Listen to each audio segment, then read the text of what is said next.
The Horse and His Boy by C.S. Lewis. Chapter 1. How Shastra Set Out on His Travels. This is the story of an adventure that happened in Narnia and Carloman and the lands between, in the golden age when Peter was High King in Narnia, and his brother and his two sisters were kings and queens under him. In those days, far south in Calormen, on a little creek of the sea, there lived a poor fisherman called Arshish, and with him there lived a boy who called him father. The boy's name was Shasta. On most days, Arshish went out in his boat to fish in the morning, and in the afternoon he harnessed his donkey to a cart and loaded the cart with fish and went a mile or so southward to the village to sell it. If it had sold well, he would come home in a moderately good temper and say nothing to Shasta. But if it had sold badly, he would find fault with him and perhaps beat him. There was always something to find fault with, for Shasta had plenty of work to do, mending and washing the nets, cooking the supper, and cleaning the cottage in which they both lived. Shasta was not at all interested in anything that lay south of his home, because he had once or twice been to the village with Arshish, and he knew that there was nothing very interesting there. In the village, he only met other men who were just like his father, men with long, dirty robes, and wooden shoes turned up at the toe, and turbans on their heads, and beards, talking to one another very slowly about things that sounded dull. But he was very interested in everything that lay to the north, because no one ever went that way, and he was never allowed to go there himself. When he was sitting out of doors mending the nets, and all alone, he would often look eagerly to the north. One could see nothing but a grassy slope running up to a level ridge, and beyond that, the sky with perhaps a few birds in it. Sometimes, if Arshish was there, Shasta would say, "Oh, my father, what is there beyond that hill?" And then if the fisherman was in a bad temper, he would box Shasta's ears and tell him to attend to his work. Or if he was in a peaceable mood, he would say, "Oh, my son, do not allow your mind to be distracted by idle questions. For one of the poets has said, application to business is the root of prosperity. But those who ask questions that do not concern them are steering the ship of folly toward the rock of indigence." Shasta thought that beyond the hill there must be some delightful secret which his father wished to hide from him. In reality, however, the fisherman talked like this because he didn't know what lay to the north. Neither did he care. He had a very practical mind. One day there came from the south a stranger who was unlike any man that Shasta had seen before. He rode upon a strong dappled horse with flowing mane and tail, and his stirrups and bridle were inlaid with silver. The spike of a helmet projected from the middle of a silken turban, and he wore a shirt of chain mail. By his side hung a curving scimitar, a round shield studded with bosses of brass hung at his back, and his right hand grasped a lance. His face was dark, but this did not surprise Shasta because all the people of Calormen are like that. What did surprise him was the man's beard, which was dyed crimson, and curled and gleaming with scented oil. But Arshish knew by the gold on the stranger's bare arm that he was a Tarkhan, or great lord, and he bowed kneeling before him till his beard touched the earth, and made signs to Shasta to kneel also. The stranger demanded hospitality for the night, which of course the fisherman dared not refuse. All the best they had was set before the Tarkhan for supper, and he didn't think much of it. And Shasta, as always happened when the fisherman had company, was given a hunk of bread and turned out of the cottage. On these occasions, he usually slept with the donkey in its little thatched stable. But it was much too early to go to sleep yet, and Shasta, who had never learned that it is wrong to listen behind doors, sat down with his ear to a crack in the wooden wall of the cottage to hear what the grown-ups were talking about. And this is what he heard. "And now, O my host," said the Tarkhan, "I have a mind to buy that boy of yours." "Oh, my master," replied the fisherman, and Shasta knew by the wheedling tone the greedy look that was probably coming into his face as he said it. "What price could induce your servant, poor though he is, to sell into slavery his only child and his own flesh? Has not one of the poets said, "Natural affection is stronger than soup and offspring more precious than carbuncles"? It is even so, replied the guest dryly. But another poet has likewise said, "He who attempts to deceive the judicious is already bearing his own back for the scourge." Do not load your aged mouth with falsehoods. This boy is manifestly no son of yours. For your cheek is as dark as mine, but the boy is fair and white like the accursed but beautiful barbarians who inhabit the remote north. How well it was said, answered the fisherman, that swords can be kept off with shields, but the eye of wisdom pierces through every defense. Know then, O my formidable guest, that because of my extreme poverty I have never married and have no child.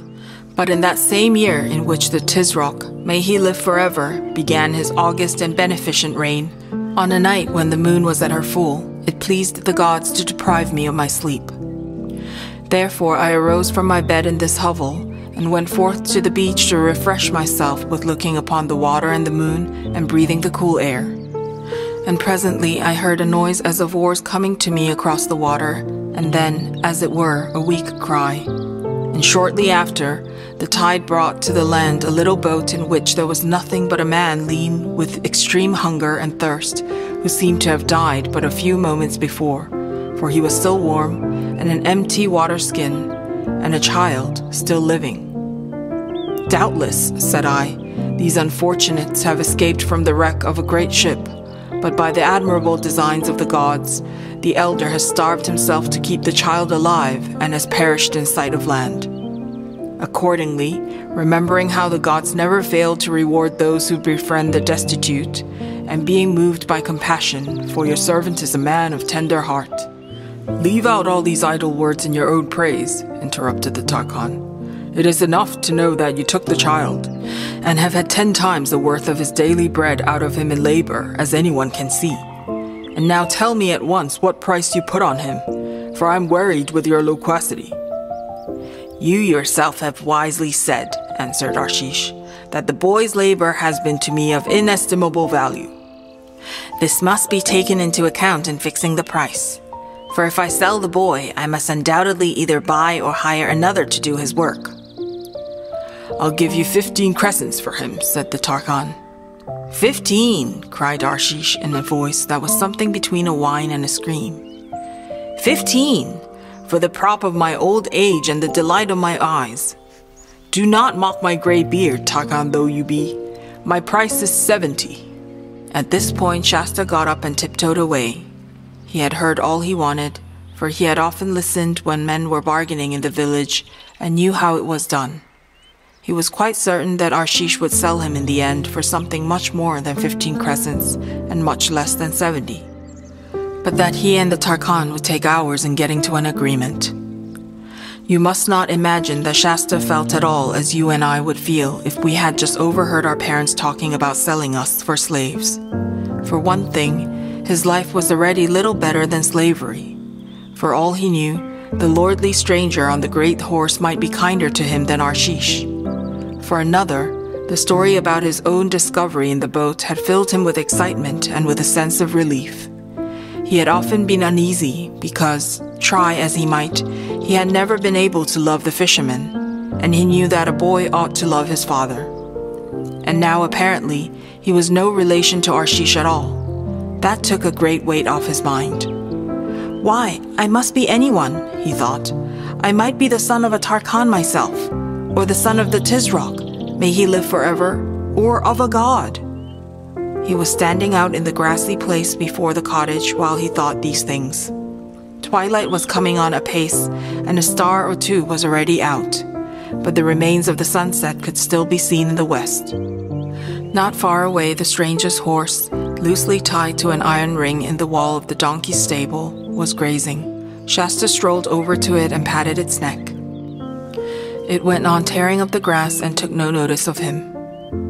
Then another thought came into Shasta's mind. I wonder what sort of a man that Tarkhan is, he said out loud. It would be splendid if he was kind. Some of the slaves in a great lord's house have next to nothing to do. They wear lovely clothes and eat meat every day. Perhaps he'd take me to the wars and I'd save his life in a battle, and then he'd set me free and adopt me as his son and give me a palace and a chariot and a suit of armor. But then he might be a horrid, cruel man. He might send me to work on the fields in chains. I wish I knew. How can I know? I bet his horse knows, if only he could tell me. The horse had lifted its head. Shasta stroked its smooth as satin nose and said, I wish you could talk, old fellow. And then for a second he thought he was dreaming, for quite distinctly, though in a low voice, the horse said, But I can. Shasta stared into its great eyes and his own grew almost as big, with astonishment. However did you learn to talk? Hush, not so loud, replied the horse. Where I come from, nearly all the animals talk. Wherever is that? Asked Shasta. Narnia, answered the horse. The happy land of Narnia. Narnia of the heathery mountains and the thymy downs. Narnia of the many rivers, the plashing glens, the mossy caverns and the deep forests ringing with the hammers of the dwarfs. Oh, the sweet air of Narnia.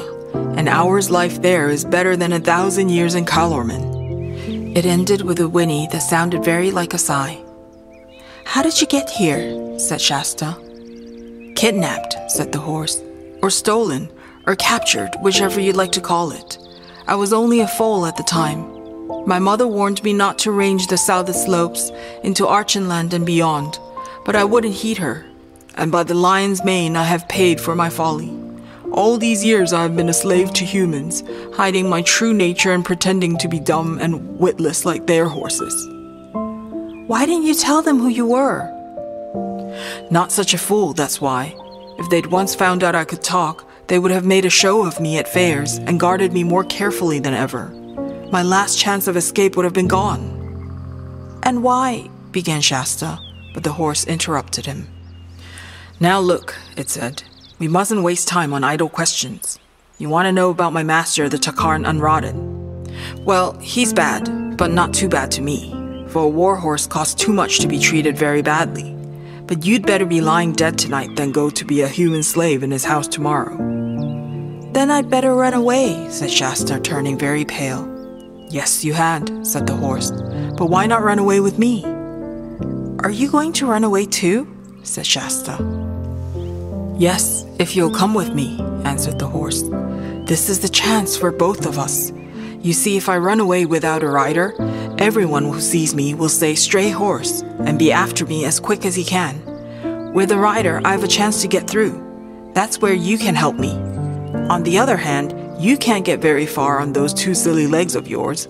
What absurd legs humans have, without being overtaken. But on me, you can outdistance any other horse in this country. That's where I can help you. By the way, I suppose you know how to ride? Oh yes, of course, said Shasta. At least, I've ridden the donkey. Ridden the what? Retorted the horse with extreme contempt. At least, that is what he meant. Actually, it came out in a sort of neigh. Ridden the wah-ha-ha-ha-ha. Talking horses always sound more horsey in accent when they are angry.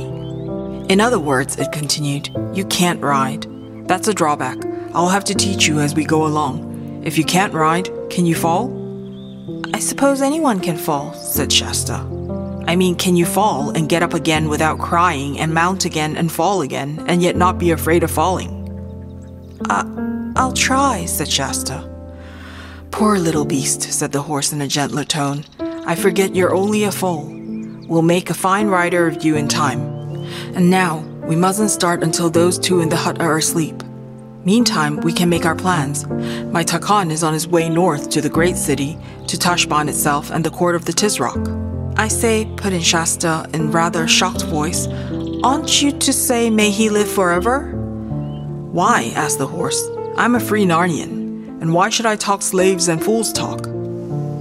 I don't want him to live forever, and I know that he's not going to live forever whether I want him to or not. And I can see you're from the free north too. No more of this southern jargon between you and me. And now, back to our plans. As I said, my human was on his way north to Tashbaan. Does that mean we'd better go to the south? I think not, said the horse. You see, he thinks I'm dumb and witless like his other horses. Now, if I really were, The moment I got loose, I'd go back home to my stable and paddock, back to his palace, which is 2 days' journey south. That's where he'll look for me. He'd never dream of my going on north on my own. And anyway, he will probably think that someone in the last village who saw him ride through has followed us here and stolen me. Oh, hurrah, said Shasta. Then we'll go north. I've been longing to go to the north all my life. Of course you have, said the horse. That's because of the blood that's in you. I'm sure you're true northern stock. But not too loud. I should think they'd be asleep soon now. I'd better creep back and see, suggested Shasta. That's a good idea, said the horse. But take care you're not caught.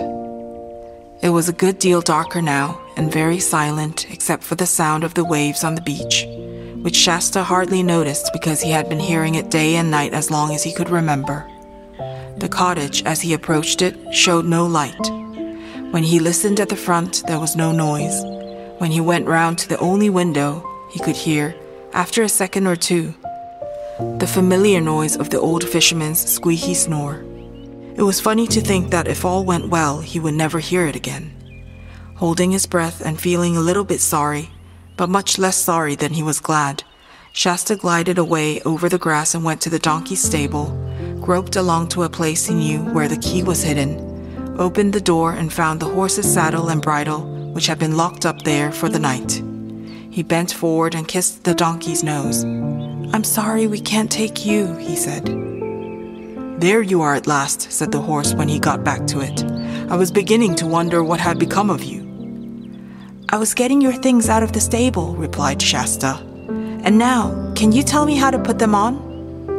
For the next few minutes, Shasta was at work, very cautiously to avoid jingling, while the horse said things like, get that girth a bit tighter, or you'll find a buckle lower down, or you'll need to shorten those stirrups a good bit. When all was finished, it said, now, we've got to have reins for the look of the thing, but you won't be using them. Tie them to the saddle bow, very slack so that I can do what I like with my head. And remember, you are not to touch them. What are they for, then? Asked Shasta. Ordinarily, they're for directing me, replied the horse. But as I intend to do all the directing on this journey, you'll please keep your hands to yourself. And there's another thing. I'm not going to have you grabbing my mane. But I say, pleaded Shasta, if I'm not to hold on by the reins or by your mane, what am I to hold on by? You hold on with your knees, said the horse. That's the secret of good riding. Grip my body between your knees as hard as you like. Sit straight up, straight as a poker. Keep your elbows in. And by the way, what did you do with the spurs? Put them on my heels, of course, said Shasta. I do know that much. Then you can take them off and put them in the saddlebag. We may be able to sell them when we get to Tashbaan. Ready? And now I think you can get up. Oh, you're a dreadful height, gasped Shasta after his first and unsuccessful attempt. I'm a horse, that's all, was the reply. Anyone would think I was a haystack from the way you're trying to climb up me. There, that's better. Now, sit up and remember what I told you about your knees. Funny to think of me who has led cavalry charges and won races having a potato sack like you in the saddle. However, off we go, it chuckled, not unkindly. And it certainly began their night journey with great caution. First of all, it went just south of the fisherman's cottage to the little river which there ran into the sea, and took care to leave in the mud some very plain hoof marks pointing south. But as soon as they were in the middle of the ford, it turned upstream and waited till they were about 100 yards farther inland than the cottage. Then it selected a nice gravelly bit of bank which would take no footprints and came out on the northern side. Then, still at a walking pace, it went northward till the cottage, the one tree, the donkey stable, and the creek, everything, in fact, that Shasta had ever known, had sunk out of sight in the gray summer night darkness. They had been going uphill and now were at the top of the ridge. That ridge which had always been the boundary of Shasta's known world. He could not see what was ahead except that it was all open and grassy. It looked endless, wild and lonely and free. I say, observed the horse, what a place for a gallop, eh? Oh, don't let's, said Shasta. Not yet. I don't know how to... Please, horse, I don't know your name. Brihi hinny brinny hoo hee ha, said the horse. I'll never be able to say that, said Shasta. Can I call you Bree? Well, if it's the best you can do, I suppose you must, said the horse. And what shall I call you? I'm called Shasta. Said Bree. Well, now, there's a name that's really hard to pronounce. But now about this gallop. It's a good deal easier than trotting if you only knew, because you don't have to rise and fall. Grip with your knees and keep your eyes straight ahead between my ears. Don't look at the ground. If you think you're going to fall, just grip harder and sit up straighter. Ready? Now, for Narnia and the North.